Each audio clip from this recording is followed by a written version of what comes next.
Hello everyone, welcome to my channel. कैसे हैं आप सब? होप आप सभी ठीक होंगे। तो आज जो है हम बेसिक इलेक्ट्रिकल से ही जो वर्क, पावर और एनर्जी का जो टॉपिक है उसी के ऊपर जो है हम क्वेश्चंस सॉल्व करेंगे। ठीक है, 80 क्वेश्चंस तक के हो चुके हैं। आज जो है हम 81 से देखेंगे इसके क्वेश्चन। ठीक है, तो क्वेश्चन है, when a certain motor is operated for 30 minute it consume 0.75 kilowatt hour of energy. During that time it's total energy loss is 3 into 10 raised to power 5 joule. How many joules of work does it perform in 30 minute? तो इस question में हमको एक motor दी गई है। Motor ने 30 minute में कितना 0.75 kilowatt hour electrical energy consume की है, लेकिन पूरी एनर्जी यूजफुल वर्क में कन्वर्ट नहीं होती। उसमें से जो है 3 into 10 raised to power 5 joule energy जो है वो लॉस हो जाती है। तो क्वेश्चन में हमसे पूछा गया है कि आखिर यूजफुल वर्क मतलब कि आउटपुट एनर्जी कितनी हुई। तो गिवन हमारे पास क्या है, हमारे पास टाइम दिया हुआ है 30 मिनट्स। इनपुट एनर्जी दी हुई है हमको कितनी 0.75 किलोवाट आवर, और एनर्जी लॉस भी हमको दिया हुआ है कितना 3 into 10 raised to power 5 joule. ठीक है, तो हम जो है अभी इसको स्टेप बाय स्टेप सॉल्व करते हैं। तो इस क्वेश्चन में जो है एनर्जी कंजर्वेशन का कॉन्सेप्ट लगेगा, यानी कि मोटर जितनी एनर्जी लेती है उसका एक हिस्सा जो है वो लॉस हो जाता है और बाकी हिस्सा जो है वो यूजफुल वर्क के रूप में जो है हमको मिलता है। तो हमारा फॉर्मूला क्या हो जाएगा? हमारा फॉर्मूला हो जाएगा, मैं यहाँ पे लिख देती हूँ, input energy is equal to useful work plus energy loss. ठीक है, तो हमको क्या निकालना है? Useful work. तो ये क्या हो जाएगा? Useful work is equal to input energy minus energy loss. ठीक है, तो स्टेप बाय स्टेप जो है हम इसको सॉल्व करना स्टार्ट करते हैं। तो सबसे पहले तो जो इनपुट एनर्जी को है आपको जूल में कन्वर्ट करना होगा। तो ये जो इनपुट एनर्जी है इसको हम जूल में कन्वर्ट करेंगे। जूल में कन्वर्ट करने के लिए क्या करना है हमको? 0.75 को हम मल्टीप्लाई कर देंगे 3.6 into 10 raised to power 6, क्योंकि 1 किलोवाट आवर इक्वल्स टू कितना हो जाता है? 3.6 into 10 raised to power 6 joule. ये जो कन्वर्शन फैक्टर है ये आपको याद रखना पड़ेगा। तो इसको जब आप मल्टीप्लाई कर लेंगे तो ये आ जाएगा 2.7 into 10 raised to power 6 joule. ठीक है, यानी कि मोटर ने 2.7 into 10 raised to power 6 joule energy consume की है। अब जो है हम एनर्जी लॉस इसको इसमें से घटा लेंगे तो हमारा जो यूजफुल वर्क है वो निकल जाएगा। इनपुट एनर्जी हमको मिल गई, ये आ गया 2.7 into 10 raised to power 6 minus energy loss हमको दिया है 3 into 10 raised to power 5। तो इसको जो है हम सॉल्व कर लेंगे तो ये हमारा कितना आ जाएगा? ये 2.7 माइनस 0.3, इसको इंटू 10 raised to power 6 को जो है मैं ब्रैकेट के बाहर लिख लेती हूँ। ठीक है, इसको ये अब सिंपल है, माइनस कर लेंगे 2.7 माइनस 0.3, ये आ जाएगा कितना? ये आ जाएगा 2.4 into 10 raised to power 6 joule. ठीक है, तो मतलब कि हमारा आंसर हो जाएगा 2 पॉइंट में मैंने लिख दिया। ठीक है, ये 24 into 10 raised to power 5 joule जो है ये हमारा करेक्ट आंसर होगा। ठीक है, नेक्स्ट क्वेश्चन की तरफ चलते हैं। The total power supply to an engine that drives an electric generator is 40.25 kilowatt. The generator delivers 15 ampere to a load of 100 ohm. The efficiency of the system is 0.49। ये percentage में भी आता है कभी। ठीक है, अगर आप परसेंटेज के इसमें लोगे तो ये कितना रहेगा? 49.3 कुछ ऐसा। ठीक है, तो ये चलता है। ठीक है, इस टाइप का भी अगर ऑप्शन रहे तो इस क्वेश्चन में जो है हमको इंजन और जनरेटर दोनों मिलकर एक सिस्टम बना रहे हैं। इंजन को जो है 40.25 किलोवाट जो है इनपुट पावर मिल रही है। जनरेटर 15 एम्पियर करंट को 100 ओम्स लोड में जो है वो सप्लाई कर रहा है। तो हमें पूरे सिस्टम की इफिशियंसी यहाँ पे निकालनी है। ठीक है, तो यहाँ पे जो है इफिशियंसी निकालने के लिए हमको दो चीज़ें चाहिए होती है, एक तो आउटपुट पावर और दूसरा इनपुट पावर। ठीक है, इनटू अपन 100 कर देंगे इसको। तो इनपुट पावर हमको गिवन है, 40.25 किलोवाट। तो इसको जो है हम वैट में कन्वर्ट कर लेंगे। तो इनपुट पावर में यहीं पे लिख देती हूँ 40.25 किलोवाट को हम 40 to 50 वैट कर देंगे। करंट हमको गिवन है दैट इज 15 एम्पियर और लोड रेजिस्टेंस भी हमको गिवन है कितना? 100 ओम्स। ठीक है। तो सबसे पहले जो है हम आउटपुट पावर निकाल लेंगे। तो आउटपुट पावर के लिए क्या रहेगा, P is equal to I square R. I हमको गिवन है 15 इंटू 15 इंटू 100। सिंपल है, 15 का स्क्वायर कितना हो जाता है 22500 वैट। ठीक है, अभी जो है हमारी मतलब इनपुट आउटपुट दोनों भी पावर निकल चुकी है। तो हम जस्ट फॉर्मूले में पुटअप करेंगे इसको, 22500 डिवाइड बाय इनपुट पावर कितना था हमारा 40250 इंटू 100। 0 कैंसिल कर देंगे और इसको ही 5 से भी ये चला जाएगा। 5 8 40, 0 5 5 25, 5 20, 5 5 25, 0। फिर 5 से हम देते हैं इसको 36, 5 5, 0। ठीक है, मतलब कि ये हमारा आ जाएगा 9000 डिवाइड बाय 161। इसको जब है आप कैलकुलेट कर लोगे तो आपको जो है आंसर कुछ 55.9% ये जो है मिल जाएगा। मतलब कि 0.559 ये जो रहेगा हमारा करेक्ट आंसर रहेगा। ठीक है, सिंपल कैलकुलेशन है, इसको आप जो है डायरेक्ट साइड में कर सकते हैं। नेक्स्ट हो जाएगा a certain motor draws 17 ampere from 240 volt source. If the motor is 91.5% efficient, the horsepower rating of the motor is कितना होगा। तो इस क्वेश्चन में जो है मोटर की करंट वोल्टेज और इफिशिएंसी दी गई है और क्वेश्चन पूछ रहा है कि मोटर की हॉर्स पावर मतलब कि एचपी रेटिंग कितनी है। यानी पहले हम मोटर की आउटपुट पावर निकालनी होगी और फिर उसे जो है हॉर्स पावर में कन्वर्ट करना होगा। ठीक है, तो वोल्टेज हमको गिवन है कितना 240 वोल्ट, करंट हमको दिया है 17 एम्पियर और इफ़िशियंसी भी हमको दी है 91.5%, जिसको हम कन्वर्ट कर लेते हैं 0.915 में। ठीक है, तो मोटर सोर्स से इलेक्ट्रिक पावर लेती है लेकिन उसकी पूरी पावर यूज़फुल आउटपुट में कन्वर्ट नहीं होती। तो पहले जो है इनपुट पावर निकालेंगे, फिर इफ़िशियंसी की मदद से जो है हम आउटपुट पावर निकाल लेंगे। ठीक है, तो चलिए हम जो है इसको स्टेप बाय स्टेप सॉल्व करते हैं। तो इनपुट पावर कितनी हो जाएंगी, यहाँ पे ये लिख देती हूँ मैं। Input power equals to 240 into 17। मतलब कि यहाँ पे मैं फॉर्मूला कौन सा यूज़ कर रही हूँ, V इंटू आई वाला। ठीक है, तो 240 इंटू 17 इसको कैलकुलेट कर लेंगे तो हमारे पास कुछ 4080 वैट आ जाएगा। यानी कि मोटर 4080 वैट की इनपुट पावर ले रही है। अब जो है हम आउटपुट पावर निकालेंगे तो P output is equal to efficiency into P input, है ना। मैंने बताया था ना इफ़िशियंसी का फॉर्मूला क्या होता है, आउटपुट अपॉन इनपुट। तो वही से जो है हम P आउटपुट निकालेंगे क्योंकि हमारे पास इफ़िशियंसी तो गिवन है 0.915 इंटू इनपुट पावर अभी हमने निकाला 4080। तो इसको जब हम कैलकुलेट कर लेंगे तो हमारा P आउटपुट कितना आ जाएगा, ये आ जाएगा 3733.2 वैट। यानी कि मोटर की यूज़फुल आउटपुट पावर कितनी हो गई 3733.2 वैट। ठीक है, अब जो है हम हॉर्स पावर निकालेंगे। तो हॉर्स पावर क्या होता है, horse power is equal to P output divide by 746। ये उसका कन्वर्जन फैक्टर है, ये आपको जो है याद रखना पड़ेगा। तो HP is equal to 3733.2 divide by 746। इसको जब आप कैलकुलेट कर लेंगे तो लगभग जो है 5 HP जो है आपका आंसर इसमें निकल जाएगा। मतलब कि option number 3 will be the correct answer. Next है a certain amplifier develops 80 watt of output power. A DC power supply furnishes the amplifier 3 ampere at 40 volt. The power supply draws 1.6 ampere from 120 volt source. The efficiency of the amplifier is.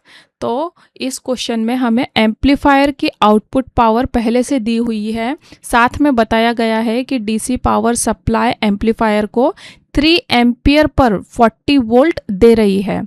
ठीक है, तो question हमसे सिर्फ amplifier की efficiency पूछ रहा है। ठीक है, ध्यान रहे कि जो 120 वोल्ट सोर्स और 1.6 एम्पियर वाली इंफॉर्मेशन पावर सप्लाई की इफ़िशियंसी निकालने के काम आती है। एम्पलीफायर की इफ़िशियंसी के लिए इसकी ज़रूरत हमको नहीं पड़ती। ठीक है, तो ये जो हमको दिया है ना, ये कंफ्यूज करने के लिए दिया हुआ है इस क्वेश्चन में, ये वाली चीज़।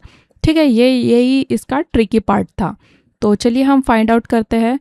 तो आउटपुट पावर क्या हो गया, आउटपुट पावर हो जाएगा 80 वैट, एम्पलीफायर की इनपुट वोल्टेज हो जाएंगी 40 वोल्ट, और एम्पलीफायर की इनपुट करंट हो जाएंगी कितनी, 3 एम्पियर। ठीक है, तो इतना ही डेटा जो है हमको काम आने वाला है इस क्वेश्चन को सॉल्व करने के। तो सबसे पहले एम्पलीफायर की इनपुट पावर निकाल लेते हैं।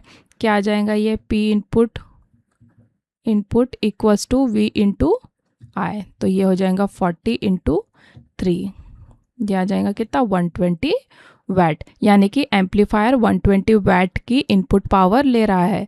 अब इफ़िशियंसी निकालते हैं। Efficiency is equal to output power upon input power into 100। ठीक है, ये पावर लिख दीजिए, 80 डिवाइड बाय, ये हमको दिया हुआ है, देखो आउटपुट पावर का, इनपुट पावर जो अभी हमने निकाला 120 इंटू 100। तो इसको भी जो है हम सॉल्व कर लेंगे।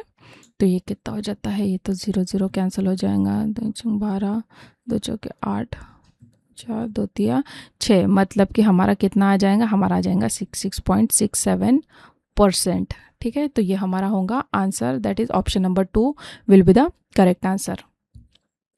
ये एक्चुअली इस क्वेश्चन के लिए तो ये रिक्वायर्ड नहीं था, लेकिन जैसे किताबों में दिया रहता है कि क्वेश्चन, प्रीवियस क्वेश्चन का ही हमको डेटा उठाना पड़ता है, उसके लिए ये जो है दिया हुआ है। अब क्वेश्चन नंबर 85 क्या है कि in question number 84 the efficiency of the power supply is. तो इस क्वेश्चन में जो है पिछले क्वेश्चन की जो है पावर सप्लाई की इफ़िशियंसी निकालनी है। पावर सप्लाई, ये गिवन डेटा मैं लिख देती हूँ पहले यहाँ पे। ठीक है, तो पावर सप्लाई कितना है, 120 वोल्ट सोर्स से पावर ले रही है और 40 वोल्ट और 3 एम्पियर के रूप में एम्पलीफायर को पावर दे रही है। ठीक है, ये इसका हो गया 40 वोल्ट एंड 3 एम्पियर का आउटपुट वोल्टेज एंड करंट। तो इसीलिए यहाँ पे पावर सप्लाई की इनपुट पावर और आउटपुट पावर निकालकर जो है हम इफ़िशियंसी निकालेंगे। ठीक है, तो सबसे पहले जो है पावर सप्लाई की इनपुट पावर निकाल लेते हैं हम। क्या होगा, P input is equal to V into I, voltage है हमारा 120 इंटू 1.6, तो P इनपुट हमारा आ जाएगा 192 वैट, मतलब कि पावर सप्लाई 192 वैट की इनपुट पावर ले रही है। अब जो है हम आउटपुट पावर निकालेंगे। P आउटपुट हो जाएगा V into I, that is V है हमारा 40, ये है 3, तो ये हो जाएगा 120 वैट। ठीक है, यानी कि पावर सप्लाई की आउटपुट पावर 120 वैट है। तो यहाँ से हम इफ़िशियंसी निकाल सकते हैं। आउटपुट है 120 और इनपुट है 192 इंटू 100। ठीक है, तो सिंपल आपको कैलकुलेट करना है। इसको कैलकुलेट करने के बाद जो है आपका आंसर कुछ 62.5% निकल जाएगा, मतलब कि 0.625। ठीक है, इसको डिवाइड बाय आप 100 कर दोगे तो आपका ये आंसर जो है आ जाएगा।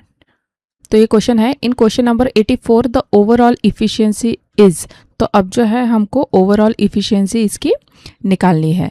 तो इस क्वेश्चन में ओवरऑल इफिशियंसी पूछी गई है। तो ओवरऑल इफिशियंसी का मतलब है कि 120 वोल्ट सोर्स से जो पावर ली गई थी उसमें से आखिर एम्पलीफायर ने कितनी यूज़फुल आउटपुट पावर जो है हमको दी है। तो सबसे पहले तो हम क्वेश्चन नंबर 84 का जो है गिवन डेटा लिख लेते हैं। ठीक है, सोर्स वोल्टेज है, सोर्स करंट है और फाइनल आउटपुट पावर है इतनी। ठीक है, तो ओवरऑल इफिशियंसी निकालने के लिए हमें पूरे सिस्टम की जो इनपुट पावर और फाइनल आउटपुट पावर चाहिए होगी। ठीक है, तो जो है हम स्टेप बाय स्टेप सॉल्व करते हैं। तो सबसे पहले पूरे सिस्टम की इनपुट पावर हम जो निकालते हैं, तो यहाँ पे क्या लगेगा, सोर्स का वोल्टेज और करंट जो कि हमारे पास दिए हुए हैं। तो P इनपुट कितना हो जाएगा, V into I, that is 120 into 1.6, तो ये कैलकुलेट करके आ जाएगा हमारा 192 वैट, यानी पूरे सिस्टम की इनपुट पावर हो गई 192 वैट। अब जो है हम ओवरऑल इफिशियंसी निकालते हैं। तो क्या है इफिशियंसी का formula, output power upon input power into 100। तो हमारी आउटपुट पावर कितनी है, 80 जो कि गिवन है, और इनपुट पावर जो अभी हमने निकाली 192 इंटू 100। ठीक है, तो इसको जब हम कैलकुलेट कर लेंगे तो हमारी इफ़िशियंसी कितनी आ जाएंगी, ये आ जाएंगी 41.7%। %। ठीक है, तो ये हो गया हमारा option number 1 correct answer. Next है what is the maximum voltage can be connected across 0.5 watt 270 ohm resistor without exceeding the rated power dissipation. तो इस क्वेश्चन में एक 270 ओम का रजिस्टर दिया गया है जिसकी पावर रेटिंग 0.5 वैट है और इस क्वेश्चन में पूछ रहा है कि रजिस्टर के अक्रॉस मैक्सिमम कितनी वोल्टेज लगा सकते हैं ताकि उसकी जो पावर है 0.5 वैट से ज़्यादा ना हो। ठीक है, तो गिवन हम लिख लेते हैं 0.5 वैट, ये पॉइंट है, रजिस्टेंस है इसका 270 ओम्स। तो सबसे पहले जो है हमको वोल्टेज निकालना पड़ेगा। तो वोल्टेज के लिए फॉर्मूला कौन सा है, P = V²/R। तो वोल्टेज हमको निकालना है इसलिए V = क्या हो जाएगा, √P × R।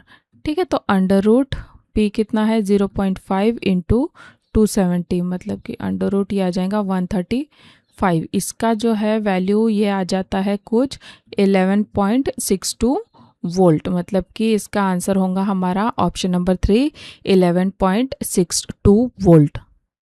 नेक्स्ट क्वेश्चन है what is the maximum safe current flow in 47 ohm 2 watt resistor. तो इस क्वेश्चन में हमको रजिस्टर की रेजिस्टेंस और पावर रेटिंग दी हुई है और क्वेश्चन में पूछा है कि रजिस्टर में मैक्सिमम कितनी करंट फ्लो हो सकता है ताकि उसकी पावर 2 वैट से ज़्यादा ना हो। तो रेजिस्टेंस गिवन है, पावर भी गिवन है, तो यहाँ से हम जो है करंट निकाल लेंगे। करंट क्या रहेगा, √P/R, है ना। ये वाला फॉर्मूला तो पता है, P = I²R। इसी से ही हमने ये वाला जो फॉर्मूला है वो निकाल लिया है। ठीक है, तो अब जो है हम वैल्यू डाल देंगे इसमें। पावर कितना है 2, ये है 47, तो ये जो है लगभग इसकी वैल्यू अगर इसको हम सॉल्व करते हैं तो 0.0425 समथिंग कुछ आएंगी और रूट से बाहर निकलने के बाद ये वैल्यू हो जाएंगी 0.20 एम्पियर। मतलब कि करंट की वैल्यू हमारी हो गई कितनी, 0.20, मतलब कि option 2 will be the correct answer. Next question है how long would it take 0.5 mega ohm of resistor to dissipate 1000 joules of heat if the current in the resistance is 20 micro ampere. तो इस question में resistance, current और heat energy दी हुई है। Question में पूछ रहा है कि 1000 जूल हीट प्रोड्यूस होने में कितना टाइम लगेगा, यानी पहले हीट और टाइम का जो रिलेशन है यूज़ करेंगे और फिर हम जो है टाइम निकालेंगे। तो गिवन क्या है, यहाँ पे गिवन है रेजिस्टेंस R दिया है 0.5 मेगा ओम, जिसको हम जो है कन्वर्ट कर लेते हैं 5 × 10⁵ ओम में। करंट दिया है 20 माइक्रो एम्पियर जो कि हो जाएगा कितना 20 × 10⁻⁻6 एम्पियर और हीट एनर्जी H हो जाएंगी कितनी 1000 जूल। ठीक है, तो स्टेप बाय स्टेप जो है हम इसको भी सॉल्व कर लेते हैं। तो सबसे पहले I²R की वैल्यू हमको इसमें निकालनी है, करंट की और रेजिस्टेंस की। तो पावर का फॉर्मूला क्या हो जाएगा, P = हो जाएगा I²R। I है हमारा 20 × 10⁻⁻6 का स्क्वायर × 5 × 10⁵, मतलब कि ये हो जाएगा 4 × 10⁻10 × 5 × 10⁵। ठीक है, 5 × 20, ये हो जाएगा 2 × ये मतलब कि ये कुछ आ जाएगा हमारा 10⁻⁻4। ठीक है, इतना जो है हमारा ये निकल गया पावर। अब हीट और I²R दोनों हमारे पास है, तो ये टाइम कितना हो जाएगा, देखो हीट = क्या होता है PTB होता है ना। तो यहाँ से हम पावर निकालेंगे तो क्या आ जाएगा H/T, और ये वाला तो दोनो't पावर को हम इक्वेट कर देंगे तो ये H/T = I²R।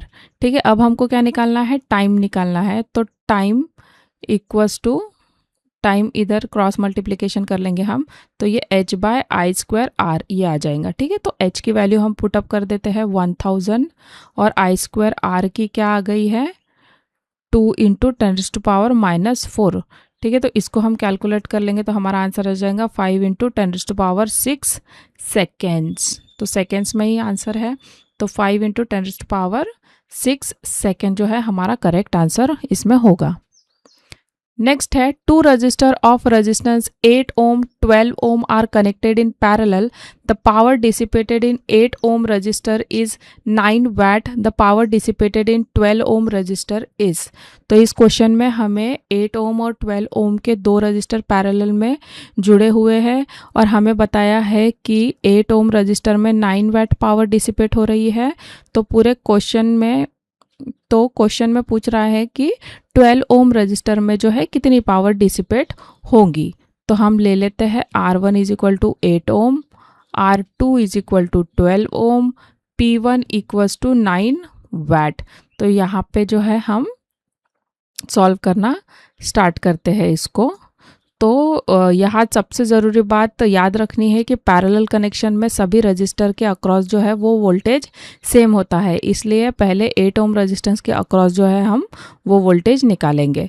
ठीक है, तो पहले 8 ohm रजिस्टर के अक्रॉस वोल्टेज निकालने के लिए हम फॉर्मूला यूज़ करेंगे P = V²/R। पावर हमको 9 दिया है, V² है, डिवाइड बाय 8 है, 9 8 72 हो जाएगा, ये स्क्वायर में आ जाएगा।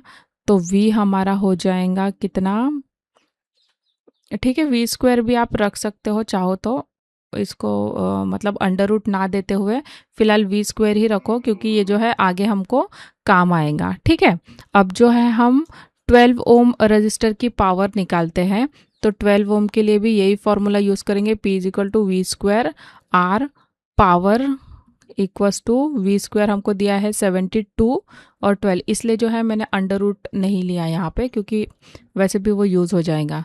तो 72। ठीक है, तो ये आ गई हमारी इसकी पावर।